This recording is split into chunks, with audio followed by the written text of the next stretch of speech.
जैसे कि last episode में हमने देखा कि एलेक्स का प्यूरिफिकेशन प्रोसेस हो रहा था। अब इस एपिसोड में हमें दिखाया जाता है कि शेन, इसके अलावा स्टोन विलेज के बहुत से लोग और जायरो जो कि पहले से बड़ा हो गया है, ये सब भी एलेक्स का ये प्यूरिफिकेशन प्रोसेस देख रहे थे। अब यहाँ शेन सबको बताता है कि अगर एलेक्स अपना ये प्रोसेस कंटिन्यू रखता है और लाइन बीस्ट की एनर्जी को कंज्यूम कर लेगा तो वो सीक्रेट खजाने तक पहुँच पाएगा, वो उसके बारे में बहुत सी चीजें जान पाएगा। इसके बाद हमें एक बर्ड बीस्ट और एक बहुत बड़ा मंकी दिखाया जाता है। ये दोनों एक दूसरे पे हमला कर रहे हैं ताकि ये दोनों माउंटेन ट्रेजर को हासिल कर सकें। इसके बाद एक बहुत बड़ा पत्थर दिखाया जाता है जो कि बाहर आता है। यही तो माउंटेन ट्रेजर था जिसके लिए ये दोनों लड़ रहे थे। अब ये दोनों एक दूसरे पे और ज्यादा हमला करना स्टार्ट कर देते हैं, लेकिन तभी वहाँ पे वोल्केनो एक्टिवेट हो जाता है और हर तरफ आग बरसने लगती है। अब ये देखकर बर्ड बीस्ट और भी ज्यादा तबाही मचाता है। ऐसा इसलिए ताकि सब खत्म हो जाए और किसी को भी माउंटेन ट्रेजर का पता ही न चले। अब ये लावा उसकी वजह से और भी ज्यादा बढ़ने लगता है और बाकी सारे विलेजेस में पहुंच जाता है। अब यहाँ पे गॉड स्पिरिट एक टेलीकम्युनिकेशन सिस्टम ऑन कर देती है और सबको उसके अंदर आने का कहती है। अब जब शेन को ये पता चलता है तो वो सबको वापस जाने का कह देता है क्योंकि वो तो एलेक्स को प्रोटेक्ट करेगा और एलेक्स वहाँ पे प्यूरिफिकेशन सिस्टम कर रहा है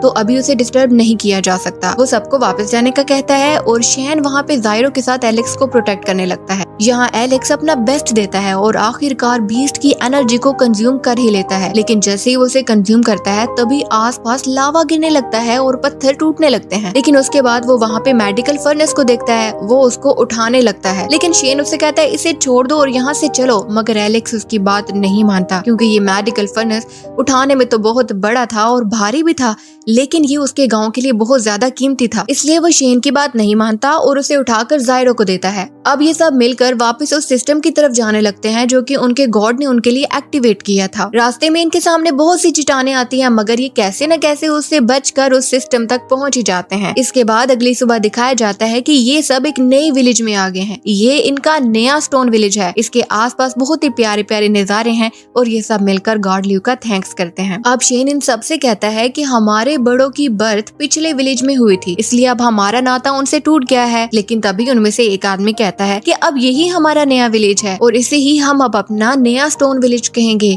और यहाँ पे सुकून से रहेंगे। अब शेन कहता है कि ठीक है, लेकिन अब तुम में से किसी एक को वापस अपने पुराने वाले विलेज में जाना होगा और वहाँ जाके वहाँ की सिचुएशन का पता चलाना होगा। तो एलेक्स कहता है कि मैं वापस जाऊंगा। शेन कहता है कि तुम वहाँ क्यों जाना चाहते हो? तो एलेक्स बताता है क्योंकि हो सकता है कि मेरे पेरेंट्स वहाँ उस विलेज में मुझे देखने के लिए आए, लेकिन उन्हें कैसे पता चलेगा कि मैं कहाँ आ गया हूँ, तो मैं वहाँ जाकर उनके लिए एक निशानी छोड़ना चाहता हूँ। शेन पहले तो नहीं मानता, लेकिन क्योंकि एलेक्स उसके सामने बहुत ज्यादा रिक्वेस्ट करता है तो वो उसको वहाँ जाने के लिए राजी हो जाता है। अब एलेक्स जायरो के साथ अपने पुराने विलेज में जाता है, लेकिन वहाँ पे इतनी ज्यादा तबाही देखता है तो वो बहुत ज्यादा परेशान हो जाता है, मगर फिर वो अपने आप को संभालता है और एक स्टोन पर अपने पेरेंट्स के लिए निशानी छोड़ देता है। तभी वहाँ पे वो एक इंजर्ड मंकी को देखता है। ये मंकी वही था जो कि माउंटेन ट्रेजर को हासिल करने के लिए बर्ड बीस्ट के साथ लड़ रहा था। अब वो देखता है कि ये मंकी तो बहुत ज्यादा क्यूट है और बहुत ज्यादा छोटा भी हो चुका था, तो वो कहता है कि इसका नाम चैंप है और आज से ये मेरे पास ही रहेगा। तभी वहाँ पे एक और लड़की आती है और आकर एलेक्स को बताती है कि ये चैंप एक बीस्ट है और यहाँ पे ये एपिसोड खत्म हो जाती है। नेक्स्ट एपिसोड में हमें दिखाया जाता है कि ये लड़की जो कि आगे एलेक्स को बता रही थी ये एक बीस्ट है। इस लड़की का नाम जिया है और ये एलेक्स को बताती है कि इन्हीं की वजह से तो हमारा विलेज खराब हुआ। ये बीस्ट एक बर्ड बीस्ट के साथ लड़ रहा था और इन्हें माउंटेन ट्रेजर चाहिए था और इनकी वजह से हमारे विलेज तबाह हुए हैं, तो ये बीस्ट तुम मुझे दे दो। मगर एलेक्स उसे देने के लिए मना कर देता है। अब जिया कहती है कि तुम मुझे जानते नहीं हो कि मैं कौन हूँ, मगर एलेक्स उसे इग्नोर करके वहाँ से जाने की कोशिश करता है। जब जिया देखती है कि एलेक्स तो उसे इग्नोर कर रहा है तो वो उससे कहती है कि मैं तुम्हें इसके बदले बहुत सा सोना और मोती दे सकता हूँ, मगर एलेक्स उससे कहता है कि मुझे इसकी कोई जरूरत नहीं है और अगर ये वही बीस्ट है जिसकी वजह से हमारा विलेज तबाह हुआ है तो मैं इसे अपने विलेज में वापस लेकर जाना चाहता हूँ और मैं चाहता हूँ कि ये ठीक हो जाए। ये सुनकर जिया को और भी ज्यादा गुस्सा आ जाता है और वो एलेक्स पर अटैक कर देती है, मगर एलेक्स उसके सारे अटैक से बचकर बहुत ही आसानी से वहाँ से निकलने की कोशिश करता है। अब जिया और भी ज्यादा परेशान हो जाती है कि वो एक गांव के लड़के से हार रही है। इसके बाद एलेक्स उस पर एक स्पेशल अटैक करता है और फिर उस लड़की से कहता है कि तुम बेवकूफ लड़की हो और तुम मुझसे ये बीस्ट नहीं ले सकती। अब ये देखकर जिया रोने लग जाती है कि वो एक गाँव के लड़के से जीत नहीं पा रही। इसके बाद वहाँ पे एक और वॉरियर आता है जो कि जिया को बताता है कि आपके फादर फादर आपको बुला रहे हैं। अब जिया कहती है क्या मेरे फादर मुझे तनहा नहीं छोड़ सकते? तो वो वॉरियर उसे बताता है कि आपके फादर आपसे बहुत ज्यादा प्यार करते हैं। इसके बाद जिया एलेक्स को बाय कहकर वहाँ से चली जाती है। एलेक्स उस स्टैम्प को लेकर अपने गाँव वापस आ जाता है और गार्ड लियो को दिखाता है। गार्ड लियो उस पर मैजिक करते हैं और एलेक्स से कहते हैं कि देखना इसका बहुत ज्यादा ध्यान रखना, इसका ठीक होना तो मुश्किल है मगर कोशिश करना कि ये पास्ट की बातें इसे याद ना आए, क्योंकि अगर इसे वो सब याद आ गया तो तुम्हारे गांव के लिए बहुत बड़ी मुसीबत खड़ी हो जाएगी। यहाँ शैन सब लोगों से कहता है कि ये अब तुम लोगों का नया गांव है और उन सबको उसे एक्सप्लोर करने के लिए भेज देता है। इसके बाद शैन एलेक्स को देखता है जो बहुत उदास था, वो अपने पेरेंट्स के लिए उदास था। अब शैन उसे परेशान देखकर उसका ध्यान भटकाना चाहता था, जिसके लिए वो उसे एक ट्रायर स्टोन देता है जिसमें पुराने जमाने के एक बहुत पावरफुल लाइन की पावर थी। अब एलेक्स उससे कहता है कि मेरा ध्यान मत भटकाओ, मुझे बस ये बताओ कि मेरे पेरेंट्स आएंगे या नहीं आएंगे। वो ज्यादा परेशान था। अब गार्ड लियो की स्पिरिट उसे बताती है कि तुम्हारे पेरेंट्स एक मुश्किल से गुजर रहे हैं और उनकी यादें तुम्हारे अंदर हैं। अगर तुम उनके बारे में जानना चाहते हो तो उसके लिए तुम्हें एक मेडिकल फर्नेस को उठाना होगा। अब गार्ड लियो की स्पिरिट उन्हें फर्नेस दिखाती है और एलेक्स से कहती है कि जब तुम फर्स्ट कल्टीवेशन के फाइनल लेवल पे होगे तो तब तुम इसे उठाओगे और अगर तुमने इसे उठा लिया तो तुम्हारी सारी यादें वापस आ जाएंगी। लेकिन शेन ये देखकर घबरा जाता है और गार्ड लियो की स्पिरिट से कहता है कि ये मेडिकल फर्नेस तो 1,00,000 किलो का है और फर्स्ट कल्टीवेशन के फाइनल लेवल वाले तो मुश्किलों से भी 50,000 किलो का ही फर्नेस उठा सकते हैं, तो ऐसा करना एलेक्स के लिए पॉसिबल नहीं है। लेकिन गार्ड लियो की स्पिरिट उससे कहती है कि अगर उसे अपनी यादें चाहिए हैं तो उसे ये सब कुछ तो करना ही होगा। अब एलेक्स भी क्योंकि अपने पेरेंट्स के बारे में बहुत कुछ जानना चाहता था तो इसलिए वो ऐसा करने के लिए मान जाता है। अब वो अपनी ट्रेनिंग स्टार्ट कर देता है। वो पूरे मन से अपनी ट्रेनिंग करता है और बहुत ज्यादा कोशिश करता है कि किसी न किसी तरह इस मेडिकल फर्नेस को उठा सके। इसके साथ साथ वो शेन की भी ट्रायर एनर्जी का यूज करता रहता है ताकि वो उस फर्नेस को उठा सके, लेकिन बहुत ज्यादा कोशिश करने के बावजूद वो उसे नहीं उठा पाता। वो एक यूनिकॉर्न को भी अपना पेट बनाना चाहता था। एलेक्स अपनी कोशिश जारी रखता है और फर्स्ट कल्टीवेशन के फाइनल लेवल पर जब वो होता है तो वो उस मेडिकल फर्नेस को उठा लेता है और वो जैसे ही उठाता है तो उसे एक किंग की याद आती है। ये वही किंग है जो कि हमें फर्स्ट एपिसोड में एक पैलेस में दिखाया जाता है। अब जैसे ही एलेक्स को इसकी झलक आती है तो उसे लगता है कि शायद यही मेरे पेरेंट हैं। और यही नहीं, वो यूनिकॉर्न जिसे वो अपना पेट बनाना चाहता था वो भी उसका पेट बन जाता है और यहाँ ये एपिसोड खत्म हो जाती है। जैसे कि लास्ट एपिसोड में हमने देखा कि एलेक्स ने मेडिकल फर्नेस उठा लिया था और उसने जैसे ही उसे उठाया तो उसे एक किंग की झलक मिली। उसे अपने पास्ट की बहुत सी यादें याद आ रही थी। ये बताया जाता है कि कुछ साल पहले एलेक्स के दादा अबू जो कि प्यूरिफिकेशन प्रोसेस कर रहे थे, एनर्जी हासिल करने के लिए पहाड़ों में गए थे मगर वो वहाँ से वापस नहीं आए। अब एलेक्स के माम और डैड उसे ढूंढने के लिए पहाड़ों में चले जाते हैं मगर जाने से पहले एलेक्स बहुत ज्यादा छोटा था और एलेक्स को उनकी आंटी के पास छोड़ के चले जाते हैं। यहाँ एलेक्स की आंटी का बेटा एक स्पेशल आई रखता था और अपनी स्पेशल नजरों से वो अपनी मॉम को बताता है कि एलेक्स में स्प्रीम बोन है। ये बोन करोड़ों में कई लोगों की होती है जिसकी वजह से लोग बहुत ज्यादा पावरफुल होते हैं। तब उसकी आंटी बहुत ज्यादा हैरान हो जाती हैं और अपने बेटे से कहती हैं कि ये बात तुम किसी को भी मत बताना। और फिर एक दिन उसकी आंटी अपने खतरनाक इरादों से एलेक्स को उठाकर एक सीक्रेट चैम्बर में ले जाती हैं। वहाँ उनके साथ एक और आदमी भी था। अब ये अपने बेटे और एलेक्स को दो अलग अलग बेडों पर लिटा देती हैं। इसके बाद एलेक्स को बांध दिया जाता है ताकि उसकी बोन को निकाल दिया जाए। वो ये बोन अपने बेटे में डालना चाहती थी। एलेक्स बहुत ज्यादा दर्द सहता है क्योंकि उसे तो बेहोश भी नहीं किया गया था और एलेक्स की ये बोन निकाल कर उस औरत के बेटे में डाल दी जाती है ताकि वो बहुत ज्यादा पावरफुल बन सके। लेकिन जब ये सब कुछ हो ही रहा होता है तो वहाँ पे नैन्सी नाम की एक लड़की ये सब कुछ देख लेती है। वो बहुत ज्यादा घबरा जाती है। ये लड़की एलेक्स की फैमिली की थी। यहाँ इस औरत के साथ एक आदमी था जो कि एलेक्स से वो बोन निकाल कर डेविड में डाल रहा था।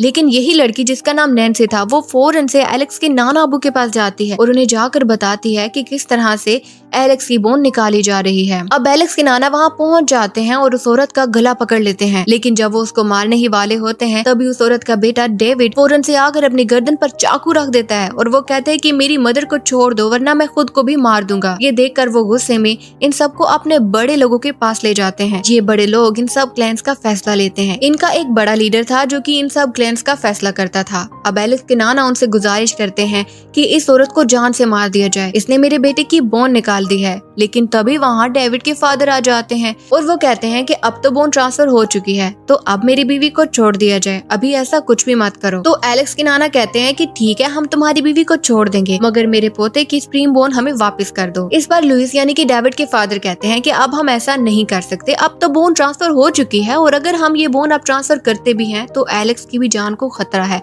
वो खुद मरने की हालत में है और साथ ही साथ वो और भी छोटा हो चुका है, तो अब ऐसा नहीं करना चाहिए। अब वहाँ का मास्टर यानी कि उन सब का लीडर डिसाइड करता है कि ठीक है, अब इस बारे में कोई डिस्कशन नहीं होगी और 10 साल गुजरने दो, अगर एलेक्स इस टाइम में जिंदा रहता है तो उसकी बोन उसे वापस कर दी जाएगी। वहाँ एलेक्स के मॉम डैड जो कि एलेक्स के दादा अब्बू को पहाड़ों में ढूंढने गए थे, उन्हें लेटर लिख दिया जाता है और उन्हें बता दिया जाता है कि उनके बेटे के साथ क्या हुआ है। यहाँ लुइस अपने सब वॉरियर्स को इकट्ठा कर लेता है क्योंकि वो नैन्सी को ढूंढ रहा था, क्योंकि अभी एलेक्स नैन्सी के पास था। वो एलेक्स को मारना चाहता था, मारना इसलिए चाहता था ताकि स्प्रीम बोन उन्हीं के क्लैन में रहे। वो अपने ही सोल्जर्स नहीं बल्कि एलेक्स की डैड के सोल्जर्स को भी अपने साथ मिला लेता है। इसके बाद हमें दिखाया जाता है कि एलेक्स के मॉम डैड वापस आ गए हैं। अब नैन्सी उसके मॉम डैड को एलेक्स वापस कर देती है। एलेक्स पहले से ज्यादा वीक हो चुका था। नैन्सी उसके मॉम डैड को सारी बातें बताती है कि एलेक्स के साथ उन्होंने क्या क्या किया। अब एलेक्स के डैड बहुत ज्यादा गुस्से में आ जाते हैं और उन सबको जान से मारने का फैसला कर लेते हैं। इसके बाद हमें फर्स्ट एपिसोड का वो सीन दिखाया जाता है जहाँ पे एक आदमी एक बच्चे को उठाकर सबसे लड़ने के लिए जा रहा है। जी हाँ, वो यही सीन था। एलेक्स के फादर ने एलेक्सी को गोद में उठाया हुआ था और वो सबसे लड़ने के लिए जा रहे थे कि कैसे उसके बेटे की स्प्रीम बोन निकाली गई। अब जब वो आगे बढ़ते हैं तो सब सोल्जर्स उन्हें रोकने की कोशिश करते हैं, लेकिन ये बहुत ज्यादा पावरफुल थे और एक ही झटके में आधे से ज्यादा को मार देते हैं। जब लुइस ये देखता है तो वो उन्हें रोकने का कहता है और कहता है कि आप रुक जाओ, अब कुछ भी नहीं किया जा सकता क्योंकि बोन तो ट्रांसफर हो चुकी है, तो ऐसे सबको मत मारो। लेकिन एलेक्स के फादर बहुत ज्यादा गुस्से में थे और वो उसकी बात नहीं मानते। अब जब वो नहीं रुकते तो उनके हाथ वो औरत दे दी जाती है जिसने कि एलेक्स की बोन को निकाला था।